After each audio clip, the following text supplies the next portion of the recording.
Hello there. This is going to be that chord video I was talking about. You don't really need to see my face. Also, yeah, see my fretboard. We're going to be talking about, as a beginner, what I think you should be working on when you're going to be fretting chords. It's very easy to be dissuaded from wanting to practice and wanting to learn simply because sometimes we just don't really know where to start, and we're going to start wrong, and before you know it, our chords are going to sound really ugly and mushy, and they don't have clarity. So I'm hoping this video is a way for you and others to get started. So let's look at an E major chord. Before we do, let's kind of talk about naming conventions for strings on the guitar, and also what chords are and why they're super handy and why they're super awesome to use. First thing is naming conventions. Usually I never really say first, second, third, fourth, fifth, sixth string, because some people count one as the thickest string and others count one as the thinnest. So I think from this video on, at least for me, that's usually what I do, is I'll just use the note names of each string that it's tuned to. So for example, I have the low E, A, D, G, B, high E string. So if I'm giving you a position, think about it like in mathematics, how we have X, Y for a coordinate plane. It's exactly the same on guitar. If I say second fret of the second string, some guys might be like, well, is it this one or is it this one, right? Whereas if I say second fret of the A string, you know right away, right? That's that one, okay? And again, this is assuming you're tuned to standard, but even if I tune down or I'm in different tuning, I'll usually just use the note name of the string that's tuned to.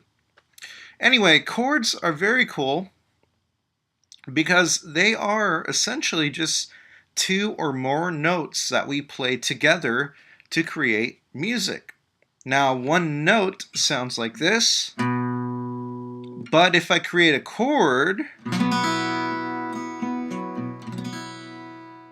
right, all of a sudden it kind of has these other embellishments, these other voices, and I like to think of it as like when you have a choir and you have multiple people singing different parts. That's basically what a chord is. And the cool thing about guitar is that we have, we have octaves, and it's easy to kind of figure our way out as we go forward in our guitar journey. But also we have the idea of right hand rhythm, which is cool because you could just do one chord and you can make it sound one way, or you could do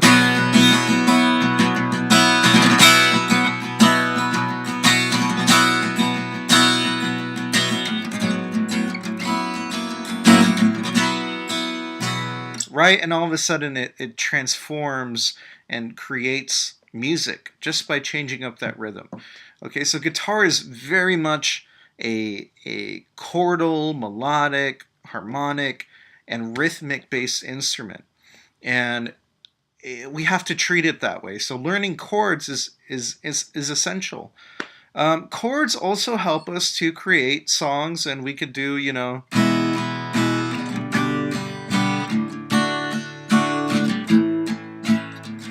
we could do simple chord progressions, and we have four chords. Like for example, here I'm doing E major, G, D, and I'm playing an A major. Right, so it allows us to very easily, if we know these shapes, to be able to construct songs very easily, rather than thinking about like, oh, I'm going to do a little solo here and all that. No, you're just using chords, and it makes music effective. So definitely learning chords is very cool. Anyway, let's move on to how we play chords. So on open chords and bar chords, these are two different ways of creating a chord. And with the bar chord, it's going to be harder, it's going to be more complex, but I'll give you an example. But we're going to start with open chords, primarily the open E chord. As you can see here, we have an open E, the lowest E string. We have second fret of the A string with my middle finger, second fret of the D, first fret of the G. And then we have an open B, open E. So we're playing all the strings and we're just fretting these 3 other strings here. Okay, and if you notice, I hope the first thing you notice right off the bat, if I'm playing correctly, is that the chord sounds clean, meaning that I can hear every individual note. If I play slowly, all the strings are ringing individually, and together they create a much more united sound. Okay, so let's start with getting used to fingering chords using our fingertips. So the tip of our finger is a very, very, very tip, right? As it should be. But you'd be surprised how I've taught people and I'm like, oh, you gotta use more of your fingertip, not the pad. And they're like, I don't know what you mean. Like, I'm just putting my finger down. But no, the pad of your finger is this kind of like flatter side, right? Like the flatter side here. But you want to be using the part right here, getting close to your nails. Okay, not too close, but I'm just saying getting closer to your nails. And that's going to allow you to have your fingers up more.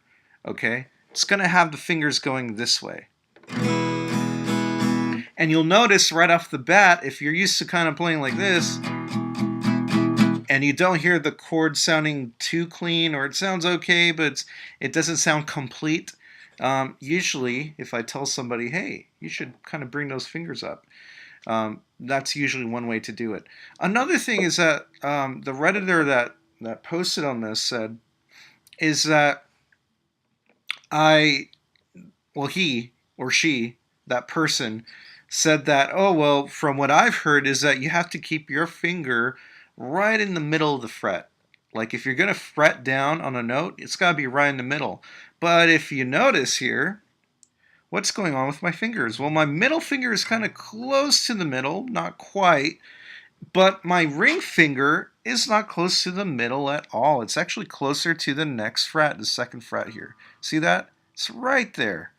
And that allows me that even though my fingers are kind of going this way, it doesn't matter because it still feels super comfortable, right? And I can play those 2 notes, and I don't have a problem, right? And then once I add my first finger here,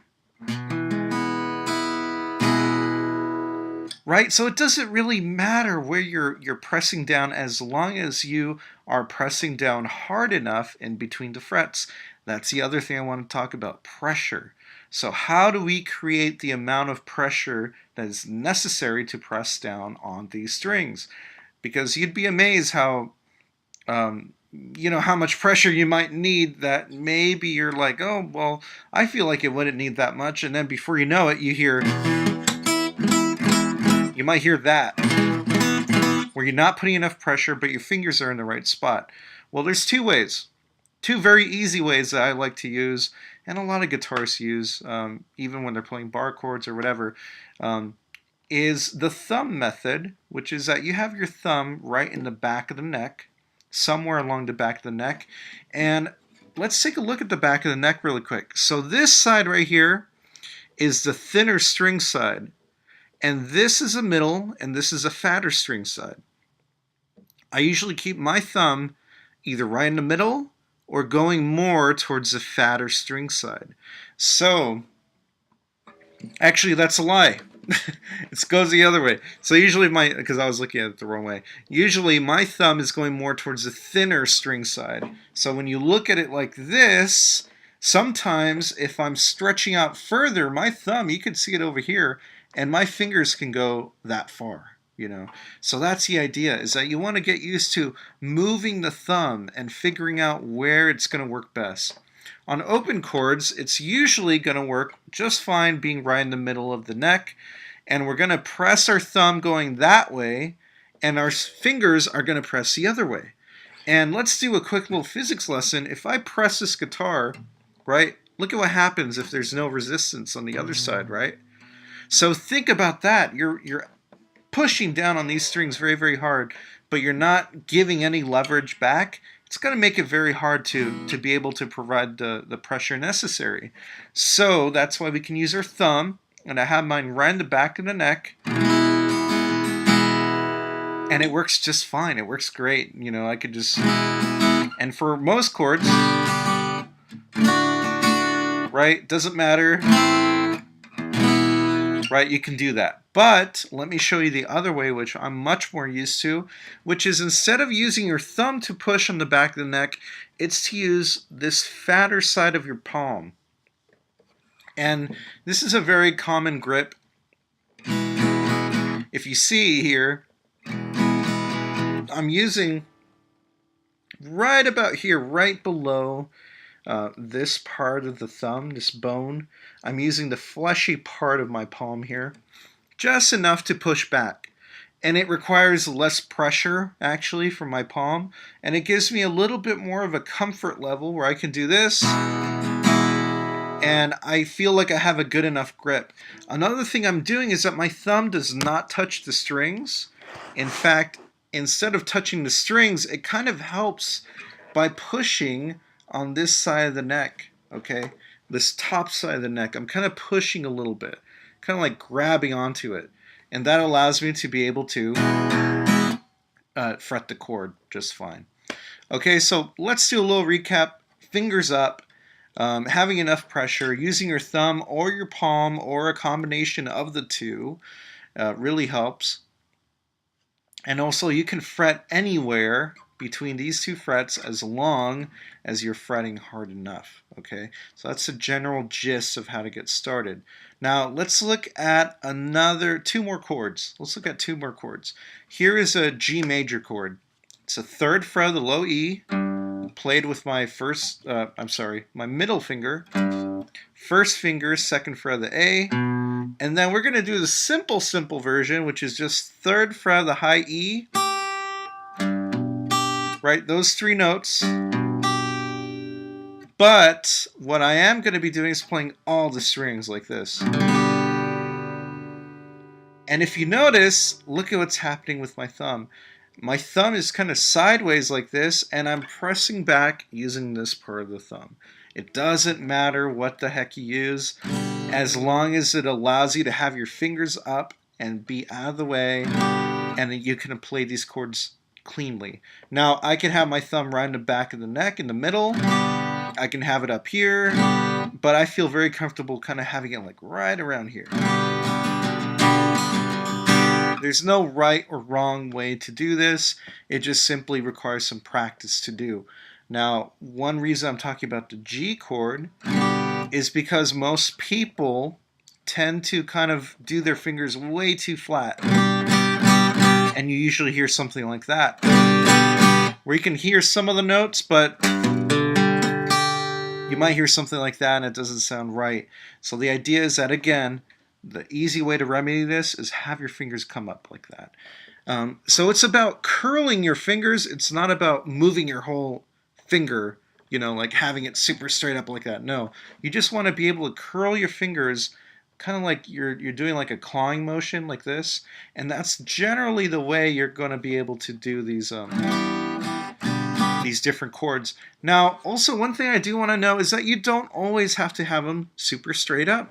My middle finger here is actually a little bit flatter. I would say it's probably like at a 45-degree angle. Yet I'm still able to play every string cleanly. Okay, so it's not perfectly straight up. I can do that if I really want to, but you don't need to, right? You kind of have to test and get a feel for your guitar. The string spacing is what's going to matter, and the gauge of string you're using, all that. Another thing I do want to note is that if it's not obvious already, is that if you're going to be using your fingertips, you got to be cutting your nails, okay? You got to have your nails pretty much cut for whatever fretting hand you're going to be using. If you have long nails, it's going to be hard to do this, and then you're going to be like, oh, why is this not working? That's probably why. Last chord is an A major chord, and I'm going to play it two ways, okay? Just to show you that there is no right or wrong way to play it, because they're technically both right. It doesn't matter. We're going to start with an open A string, second fret of the D string with my first finger, second fret of the G string with my middle finger, second fret of the B string with my ring finger, and I'm going to play the high E. Like that. So you're only playing 5 strings. You don't really play that low E. It muddles way too much of the chord. Right, and as you can tell here, this is a very easy example of not having to have your fingers right in the middle. In fact, they're going slanted like this, so that way all my fingers can fit, because my fingers are kind of fat. And if you notice, even if I mess up just a little bit, you won't be able to hear that high E, right? So it's very important. So I've dealt with this, and I was like, you know what, this is ridiculous. I don't really like playing chords like that, so I kind of figured out, well, what if I just play the chord a little bit differently? It's still going to be an A chord, but it's going to sound a little different.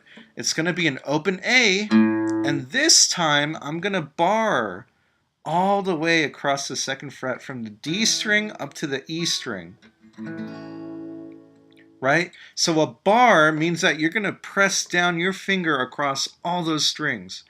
And this is very important because now my thumb, if you notice, anytime I'm doing a bar chord usually, is that it's going to go right smack dab in the middle of the neck, right behind the neck, right here. And that gives you enough leverage. Now this chord isn't complete yet until I play that. So 5th fret with your pinky on the high E completes the chord, or you could just play like that, the inner 4 strings.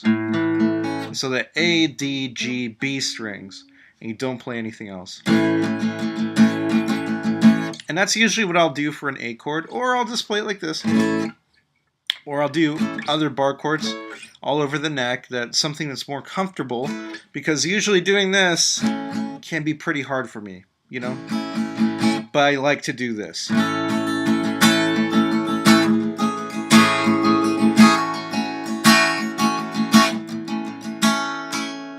And you'll notice right away, it's very hard for me to use all 3 fingers like that. But it does work. Okay? So, that's all I wanted to talk about. Oh, last thing. One more thing before I forget. With guitar, and at this point you could end the video, let's be honest. But honestly, the most important thing I tell every single person starting on guitar, every single person starting brand spanking new, they have no clue what the heck they're doing, is that if your strings are way too high off the fretboard, I highly recommend you get it set up. Okay?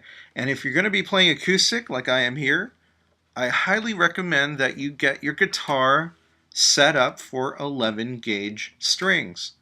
You can go to a guitar shop and ask them, hey, what acoustic strings do you have in 11 gauge? And they'll show you different sets, different brands. It doesn't matter which one you pick, but start with 11s, because it surprised me, but sometimes beginner guitars have 12s, which is ridiculous.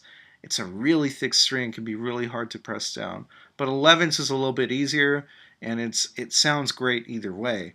I used to use 10s when I would play acoustic, because 11s used to be kind of heavy for me. So I ended up now, I'm perfectly fine with 11s, and it helps a lot to have the guitar set up. So strings is one thing. Try 11 gauge. On electric guitar, you can try 10s. 10s is fine. If you find that to be too hard, you could always go down to 9s. But the idea is to go to a guitar shop or a luthier or somebody you trust who knows how to work on guitars and ask them, hey, could you set up my guitar, because the action, meaning the string height, is really, really high, and it bothers me a lot. I can't play. They should be able to help you out for a not so amazing, as much as a guitar. Okay, it's not going to cost that much. It is a little bit of an investment, but it does help you so much as a beginner. Or you could do what I did, which is learn on your own. You have YouTube, you have so many resources online, there's forums, there's Reddit. I mean, there's so many people that can help you out and teach you, hey, this is what you can do to the guitar, this is how this works, this is how this works, this is how you adjust all these different things and how they all interact together. Because on a wooden instrument, especially on a guitar, it's very important to get that feel down. Because every player is going to have a different feel they want. But trust me, if the strings are way too high and everything I'm telling you is like, whoa, I still don't have the pressure to press down, yeah, it's probably because of the guitar or the strings. Okay, so that's all I want to talk about. One more thing is that if you're going to be starting guitar, I highly recommend you learn your major chords, right, and your minor chords, and all of them, wherever they are. Learning your major 7 and your minor 7, and learning your dominant 7 chords, so your A7, your E7, D7, G7, and etc., etc. It's important to learn those chords right off the bat. That will help you out so much.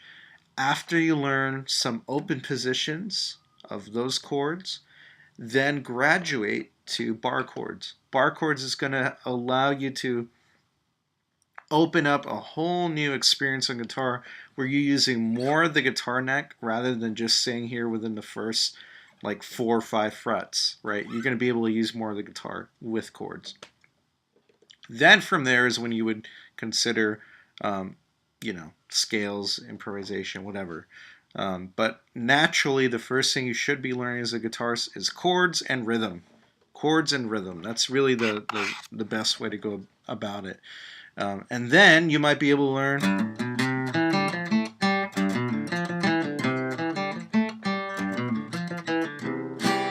which is a way I learned the G major scale.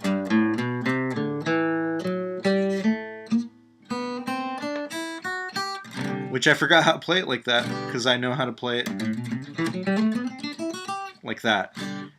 So, it's all about starting small and continuing as you go. Guitar and any instrument is a journey. Some people think bass is easy, some people think drums are easy, or some people think guitar is easy. Oh, it's so easy. No, it takes time and it takes energy to be a good instrument player is one thing, but to be a great musician is a completely other thing. Okay, so that's it. That's my rant. That's my little lecture.